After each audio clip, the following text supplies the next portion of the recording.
PDS में ये mistake कभी मत करना, मैंने भी की है और बहुत सारे स्टूडेंट करते हैं, which is giving away your text books. हमारी टेक्स्ट बुक्स हमारा फाउंडेशन होती है। जब बीडीएस में हम चीज़ पहली बार पढ़ते हैं तो मोस्ट ऑफ द टाइम वो टेक्स्ट बुक से होती है। अब आपका अगर बीडीएस कंप्लीट होता है, आप नीट एमडीएस के लिए प्रिपरेशन कर रहे हैं, तब डेंटल पल्स में अगर आपको कोई प्रॉब्लम आती है, कोई एक्सप्लेनेशन समझ में नहीं आता है, तब आपको वो टेक्स्ट बुक्स याद आती है। आपके पास तब वो टेक्स्ट बुक्स अवेलेबल होती है, तो आप तुरंत उस चीज़ को टेक्स्ट बुक से रिवाइज कर सकते हैं।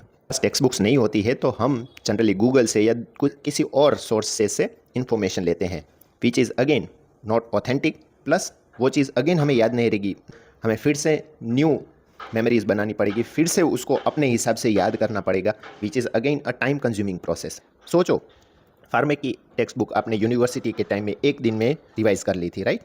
केडी त्रिपाठी आपने एक दिन में रिवाइज कर ली थी।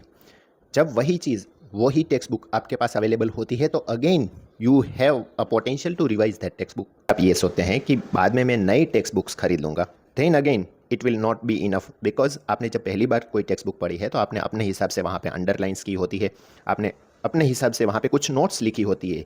ये सारी मेमोरीज आपकी स्पेसिफिकली उस बुक से जुड़ी हुई है।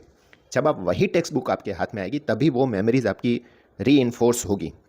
प्लस जब आप एमडीएस में अगर एडमिशन ले लेते हैं तो फर्स्ट ईयर में ही बेसिक साइंस का एग्ज़ाम होता है, which also requires BDS text books.